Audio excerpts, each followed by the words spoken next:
Bismillahirrahmanirrahim. Alhamdulillahirabbil alamin. Wassalatu wassalamu ala asyrafil anbiya'i wal mursalin wa ala alihi wa sahbihi ajma'in. Assalamualaikum warahmatullahi wabarakatuh dan selamat sejahtera kepada semua rakan-rakan media sosial saya. Syukur kehadrat Allah SWT kerana kita dapat bertemu lagi dalam perkongsian kali ini. Pada siri-siri yang telah lalu saya telah sampaikan beberapa tajuk dan hari ini kita sambung dengan tajuk yang terbaru. Semoga perkongsian kita pada hari ini dapat memberi manfaat kepada seluruh masyarakat agar terbinanya sebuah masyarakat Malaysia yang bertamadun. So, tajuk perkongsian saya pada hari ini adalah jati diri anak muda. Bila kita melihat kepada anak muda ini, kita boleh melihat daripada pelbagai dimensi. Beberapa tokoh terkemuka menyatakan tentang anak muda. Contohnya Presiden Soekarno. Beliau menyatakan, berikan aku 1,000,000 orang tua, nak aku akan angkatkan, pindahkan Gunung Merapi itu.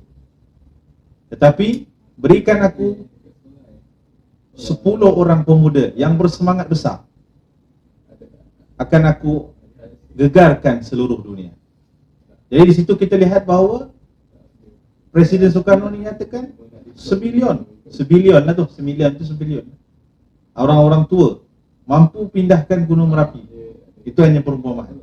Tapi hanya 10 orang pemuda yang ada semangat yang membara, yang ada semangat yang berjiwa besar, mampu menggegarkan dunia. Jadi anak muda itu dia mempunyai kuasa yang besar melalui semangat yang mereka ada. Selain itu, pepatah Arab juga menyatakan, jika kamu mahu melihat apa yang akan berlaku kepada negara itu pada masa akan datang, kamu lihat pada pemudanya pada hari ini. Sudah terbukti daripada kata-kata yang dinyatakan oleh Soekarno, Presiden Soekarno dan juga pepatah Arab ini, anak muda merupakan ejen perubahan kepada pembangunan sesebuah negara. Itulah yang paling penting. Namun perubahan yang dilakukan oleh anak muda ini bergantung kepada jati diri yang ada pada anak muda tersebut. Jika anak muda itu punya jati diri yang baik, maka perubahan itu ke arah kebaikan.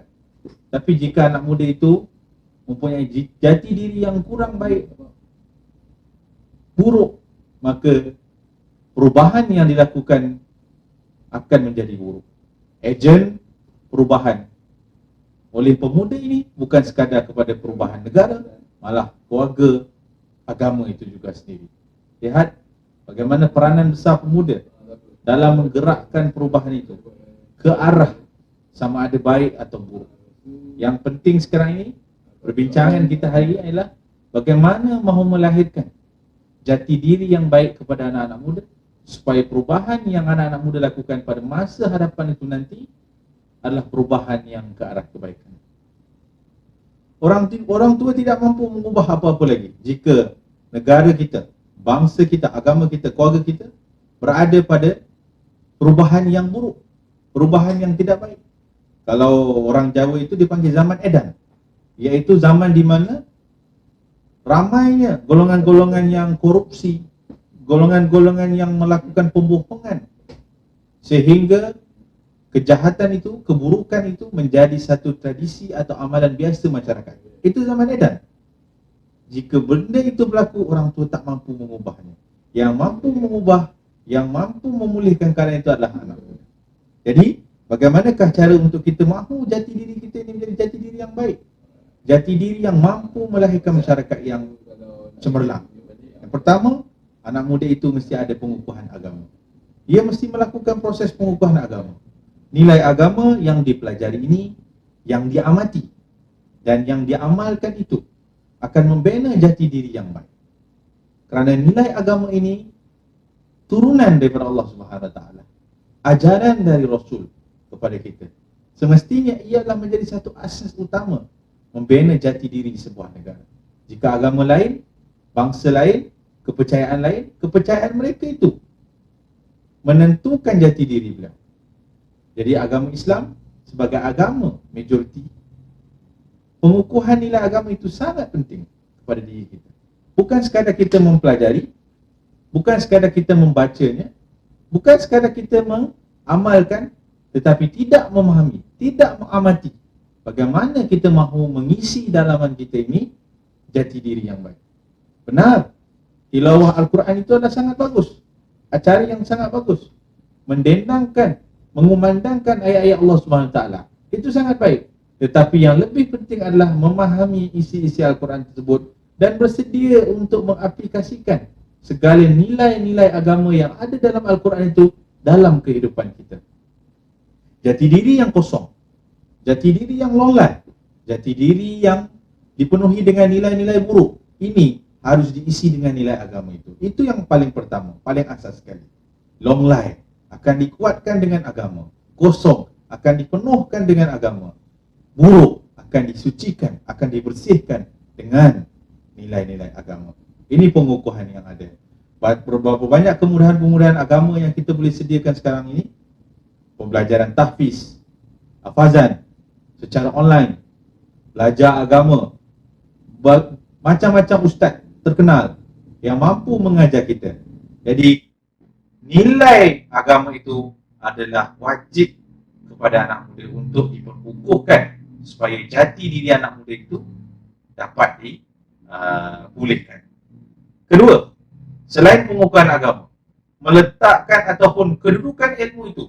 Ini yang sangat penting kepada anak-anak muda. Agama itu satu cerita, asas. Tapi bagaimana ilmu itu mampu mengembangkan jati diri kita. Ini yang sangat penting. Asas agama itu perlu, tapi ilmu mengembangkan potensi kita. Ilmu mengembangkan pemikiran kita. Ilmu seperti ilmu-ilmu yang lain lah, ilmu-ilmu sivil dan sebagainya. Ini mengembangkan diri kita, mengembangkan kepimpinan kita, mengembangkan karisma kita. Ilmu itu ada dua cara. Satu melalui teori, satu melalui pengalaman. Teori ini yang kita belajar di sekolah, yang kita belajar dalam buku, baca buku dan sebagainya, kita belajar dalam internet dan sebagainya. Ini ilmu. Ilmu yang mampu diisi dalam jiwa, dipenuhi. Kita banyaklah baca bagaimana mahu menjadi seorang yang pandai berpidato, bagaimana mahu menjadi seorang yang pandai berunding, bagaimana mahu menjadi seorang yang pandai dalam melukis, membina bangunan dan sebagainya. Ini ilmu yang keduniaan, tetapi ia perlu untuk mengembangkan diri kita. Kestabilan di antara ilmu duniawi dan ukhrawi itu sangat penting. Jadi kita kena belajar dengan ilmu itu yang menjadikan jati diri kita semakin kuat. Pengalaman dalam hidup kita itu ilmu yang kedua yang kita dapat. Apa yang kita lalui dalam hidup kita ini, itu ilmu yang kita ada. Mempelajari daripada ilmu. Kerana orang-orang yang beriman ini, dia tidak akan jatuh ke lubang dua kali. Lubang yang sama dua kali. Bermaksud, bila mereka melakukan kesilapan yang pertama, wajib untuk mereka muhasabah diri, pelajari diri mereka agar mereka tak jatuh semula ke lubang yang sama atau melakukan kesilapan yang sama. Ini sangat penting. Jika pengalaman itu buruk menimpa diri kita, yang mempertahankan kita adalah ilmu agama yang kita belajar, yang saya sebutkan pertama tadi. Ilmu agama yang kita perkukuhkan tadi, nilai agama yang kita perkukuhkan tadi. Bukan semua orang mengalami pengalaman yang baik. Akan ada anak-anak muda yang mengalami pengalaman yang buruk. Oleh itu, dengan nilai agama, mampu mengatasi nilai-nilai buruk yang ada itu, pengalaman-pengalaman buruk yang ada itu. Dan ia tetap pengalaman menjadi ilmu kepada kita. Tanpa ilmu, kita tak mampu mengembangkan jati diri kita. Kita ada visi tetapi kita tak mampu bagaimana nak menjalankannya. Kita ada misi tapi kita tak mampu bagaimana untuk mengaplikasikannya. Dengan ilmu, kita akan menjadi ejen perubahan yang sangat berkesan. Dengan ilmu, kita mampu mengaplikasikan ilmu agama kita yang kita pelajari itu dalam kehidupan kita. Anak muda ini yang sangat istimewanya, jiwanya meronta-ronta, semangatnya membara-bara, cita-citanya sangat tinggi dan menebal. Tapi jika tidak ada ilmu yang betul, jika tidak ada ilmu yang tepat, maka jiwa yang meronta-ronta, semangat yang membara-bara, cita-cita yang menebal akan menjadi sia-sia. Kerana apa? Kerana tidak ada ilmu yang memimpinnya untuk mengembangkan jati dirinya mencapai apa yang anak muda mahukan. Lihat bagaimana kisah Sultan Muhammad Al-Fatih, Sultan yang berjaya, yang disebut-sebut oleh Nabi dalam hadisnya, yang mampu membuka kota Konstantinopel dalam umurnya 21 tahun. Muda, sangat muda. Kalau umur 21 tahun, era kebelakangan ini baru boleh mengundi. Tapi Sultan Muhammad Al-Fatih dalam umurnya 21 tahun mampu menawan kota Konstantinopel dan bergelar Sultan. Bagaimana?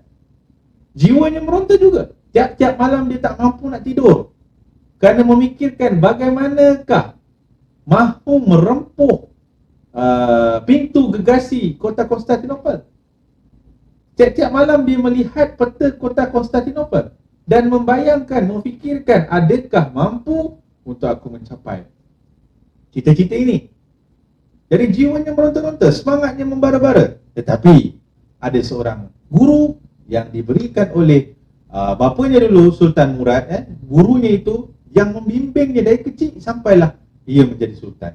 Guru inilah yang membimbingnya, guru inilah yang memimpinnya bagaimana nak meletakkan sesuatu itu di tempatnya agar cita-cita Sultan Muhammad Al-Fatih berjaya. Gurunya itu ikut berperang, memberi kata-kata semangat kepada semua bala-bala tentera yang ada, dan sehingga berjaya membuka kota Konstantinopel. Anak muda yang kuat, yang semangat, mesti ada ilmu untuk berjaya. Dan yang ketiga, apa yang harus ada dalam diri anak-anak muda, apa yang perlu supaya jati diri anak muda ini menjadi lebih kuat, menjadi lebih baik agar boleh membina masyarakat yang bertamadun, iaitu kepentingan ibu bapa. Sejauh mana kita mementingkan ibu bapa kita? Ini persoalannya. Saya yakin dan saya percaya laluan ibu bapa kita sangat berbeza. Ada ibu bapa yang ditakdirkan berpisah pada usia kita kecil. Ada ibu bapa yang sudah meninggalkan kita sejak kecil. Ada ibu bapa yang sempurna, memberi kasih sayang secukupnya bersama sehingga mereka besar. Ada ibu bapa yang bersama tapi tidak memberikan perhatian, bersama tapi tidak memberikan secukupnya kasih sayang itu. Itu laluan yang berbeza kepada anak muda itu sendiri. Tetapi sedarkah kita segala apa yang berlaku daripada ibu bapa kita adalah menentukan kita pada hari ini. Apa yang berlaku kepada ibu bapa kita menentukan apa yang berlaku pada diri kita hari ini. Jadi jika kita melihat masalah ibu bapa itu sebagai satu masalah buat kita tak mampu ke depan, kita menyalahkan ibu bapa kita untuk meneruskan kehidupan ni terbantut, kita salahkan ibu bapa kita, jadi kita tak akan kembangkan diri kita. Tapi jika kita menerima keadaan tersebut dan melihat bahawa masalah ataupun ujian yang berlaku ini adalah hadiah ataupun saham buat anak muda ini, maka ia akan menerimanya dan dia akan tetap kasih sayang kepada ibu bapa itu.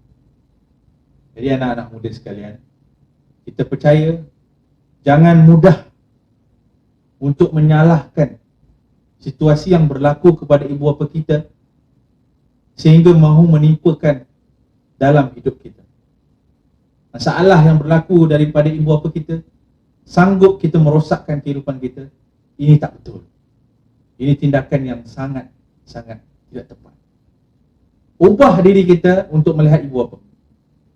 Dia rahmat untuk kita. Seteruk mana pun ibu bapa, ia tetap ibu bapa kita yang melahirkan kita, yang membesarkan kita.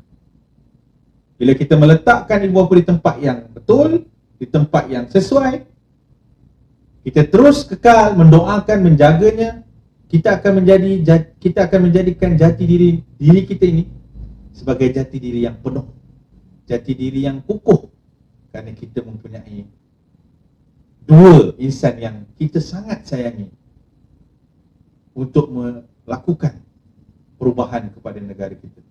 Bila kita buat sesuatu kerja, mata kita fikiran kita, hati kita sering mengingat ibu bapa kita. Ini kepentingan ibu bapa.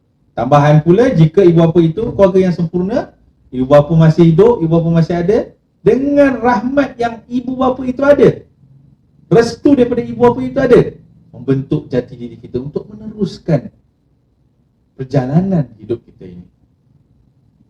Saya yakin anak-anak muda hari ini mempunyai idea dan cita-cita yang sangat besar.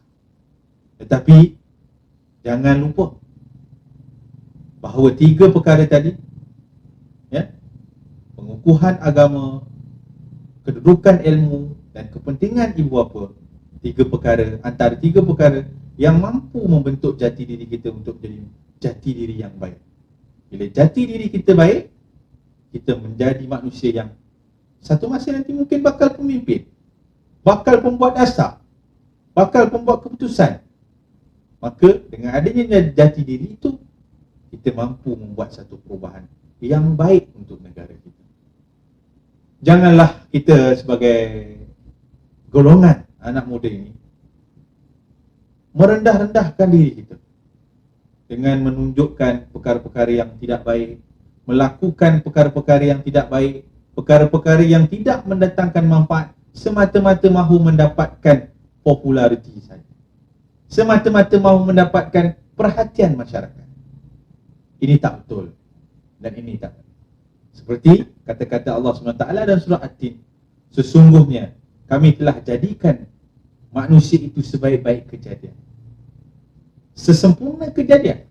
Maka dengan kesempurnaan itu, ia melakukan perkara yang buruk sehingga menjadi makhluk yang serendah-rendahnya, kecuali manusia yang beriman dan beramal soleh.